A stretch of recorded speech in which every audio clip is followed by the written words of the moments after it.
Bharatiya Janata party Gujarat પ્રદેશના પ્રમુખ અને કેન્દ્રીય કેબિનેટમાં જળશક્તિ મંત્રી સી.આર. પાટીલના જન્મદિવસ નિમિત્તે અરવલ્લી જિલ્લા ભાજપ સંગઠનના પ્રમુખ ભીખાજી ઠાકોરના માર્ગદર્શન હેઠળ ભારતીય જનતા પાર્ટી મેઘરજ દ્વારા જલારામ હોસ્પિટલ ખાતે દર્દીઓને ફ્રૂટ વિતરણ તથા સ્વચ્છતા કાર્યક્રમ યોજાયો હતો. આ પ્રસંગે અરવલ્લી જિલ્લા પંચાયત પ્રમુખ પ્રિયંકાબેન ડામોર, મેઘરજ ભાજપ સંગઠન પ્રમુખ અનિલભાઈ પંચાલ, પૂર્વ સંગઠન પ્રમુખ ભૂપતસિંહ ચૌહાણ, અરવલ્લી બાળ વિકાસ સમિતિના ચેરમેન રમેશભાઈ પટેલ, જિલ્લા પંચાયત સદસ્ય કનુભાઈ મનાત, તલાજી ડામોર, જતીનભાઈ પંડ્યા વગેરે ઉપસ્થિત રહ્યા હતા.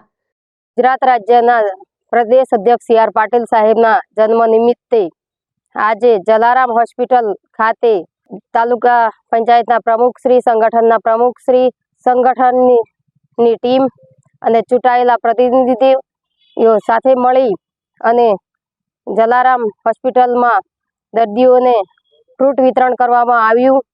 સી.આર. પાટીલ સાહેબનું સ્વચ્છ નિરોગી શરીર રહે તે માટે ભગવાનને પ્રાર્થના કરવામાં આવી અને સ્વચ્છતા અભિયાન કાર્યક્રમ પણ કરવામાં આવ્યો.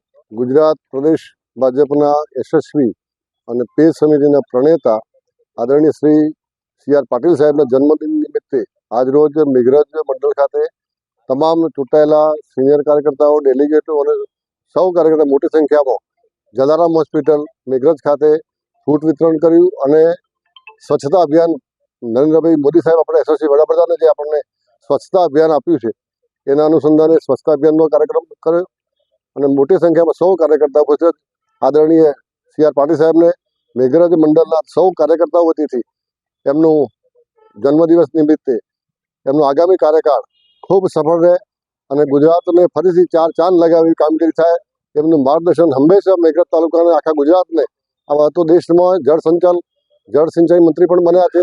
આખા દેશમાં યશસ્વી કામ થાય, ગુજરાતનું નામ મોખરે એવી અપેક્ષા રાખું છું.